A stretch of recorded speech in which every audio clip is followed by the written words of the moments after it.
Wow guys, it was definitely a kaboom day. Let's start from the Russian Federation capital city of Moscow. On this picture you may see the Techno Expert Center, which was used by Russia to produce drone parts and other electronics. You may see that smoke is coming from it, so the facility doesn't feel good. Firefighters were deployed to the place, but it was done very late and facility almost fully burned down. Russians mostly produced and stored the FPV drone parts in this building. All of them seems to be gone. So even in such populated city as Moscow, Russia has a military production, so the aim for Ukraine is clear. What is also interesting that no drone strikes were reported, so it seems like it was some sort of the sabotage mission performed by someone. As you know, Ukrainian military intelligence works with Russians themselves. I mean, Russian civilians even sometimes brainwashing them, and they conduct those sabotage attacks elsewhere in Russia, also against Russian military conscription centers, against Russian banks, and so on. And Russia does the same stuff in Ukraine as well. They call to people, usually those people who have some of the debt problems, so they say that they may resolve their issues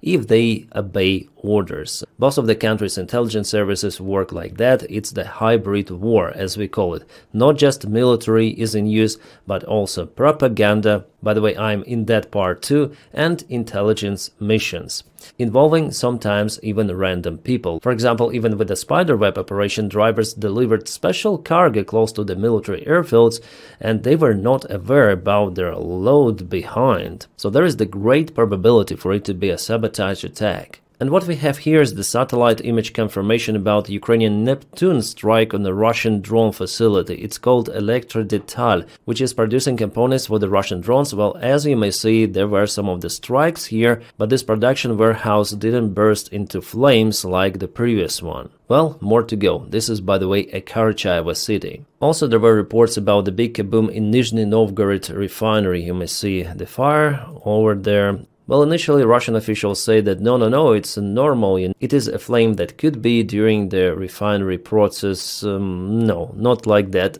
Plus, the NASA satellite images have detected the source of fire, which fits exactly the same area, and it's way bigger than the standard flame. And this is the place of the initial distillation unit, so this oil refinery is out of the operation for extensive period of time.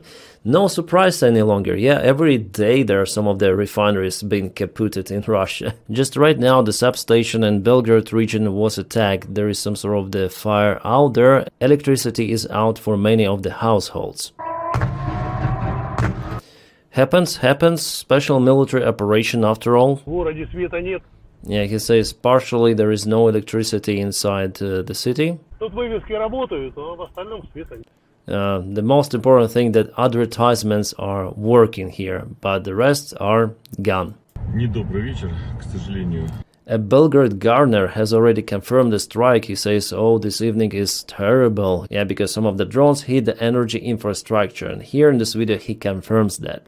And this is the town of Klintsy, the thermal power plant. It is being cooked also by drones. For the last day, Ukraine kaboomed lots of the Russian infrastructure, but at the same time, Russia also launched a major strike on Ukrainian cities, mostly western Ukraine. Here you might see the trajectory of the Russian drones, missiles, and so on. Russians used ships and strategic aviation to hit lots of the Ukrainian infrastructure, including some of the civilian buildings. Unfortunately, it is known already one family was perished under the rubble of their own building in Lviv. 4 family members in total, including children. Yet the last night for Ukraine was really difficult, and Russia also aims towards Ukrainian energy infrastructure. There were multiple of the blackouts reported. Russia wants to make the life for Ukrainians in Ukraine very difficult, especially before the winter time, then it's quite cold in Ukraine. Meanwhile, spokesman of Ukrainian Air Force Yuri Ignat told that Russians modernized their missiles to bypass Ukrainian air defense systems, including Patriots.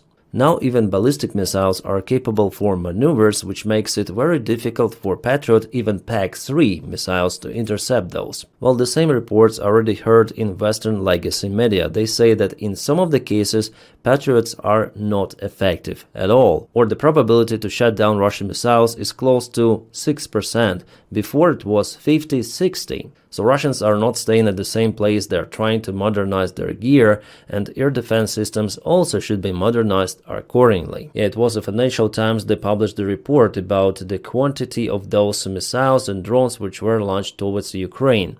So here we have the graph for the drones and this graph for ballistic missiles. Dark blue launched, light blue intercepted. And for ballistic missiles, Russia launched less of them, but just few were intercepted. Compared to what it was several months ago, it's not a good sign. But as for the drones, Ukraine is still capable. And we see how exponentially Russians increased the drone strikes on Ukraine. Russians started to use their cable-controlled drones even in Kramatorsk city, which is roughly 25 kilometers away from the front lines. Here you can see a very good quality of the video, very good control because there is a cable. And here drone finds some of the vehicle. This is the military pickup truck, yeah, obviously. And that guy, I hope he is fine, because there could be some of the debris flying around. Kramatorsk is the biggest city in this area together with Slavyansk. It was geolocated at Russia launch. Oh no, it's 20 kilometers away. Well, actually Kramatorsk is already not that far away from the front lines. So this guy, Apti Aludinov, a commander of TikTok Ahmad battalion, said that if United States already told about possible delivery of Tomahawk missiles to Ukraine, they'll for sure deliver those. Well, at the same time, he mentioned here in the program that Tomahawk missiles could be easily shut down by the Russian air defense. Well, we'll see. Putin, by the way, says absolutely same stuff, and today he again repeated his narrative. Abduludinov and Putin, they are very concerned actually about Tomahawk if they continue to speak about those missiles. And Russians again used their Iskander-M ballistic missile to target even Ukrainian Himars system. Well, as they say, at least some of the vehicles were spotted in this location, and here goes missile itself. A principle of this particular shell that it kabooms at some certain level above the ground at some altitude, and it releases lots of the shrapnel that hits the ground. And that's the aftermath. Lots of the vehicles were destroyed. It looks like those are Himars. Could be, yeah, at least they look like Himars. Also vehicles and other things nearby. Well, I'm in great doubt that it was really a real Himars. First of all, because missiles inside, they did not explode. So maybe those are real Himars systems, but without the shells, or just decoys. Yeah, with this resolution, it is definitely hard to tell of what is that exactly.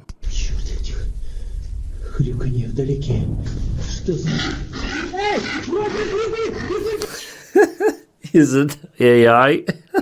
Yeah, the tube operation definitely went wrong. Guys, tell me how many Russians do you see in this video? Yeah, it could be even AI. You never know with the release of the Sora 2. It's crazy advanced video maker. And just now, Noel Reports published the information about kabooms happening in Crimea. I haven't yet cross-checked this information. I hope for the update tomorrow morning. And my friends, if you want and can, you may support my job on Patreon. The link for it is in the video description just below, or you may join membership of the channel. Thank you so much for your kind support and for making my job possible, and this content as well. Yeah, it was the short video today, but nevertheless tomorrow I'm gonna update you about the situation on the front lines, because there could be some of the interesting news coming. My friends, I wish you all a peaceful sky wherever you are, and have a great time.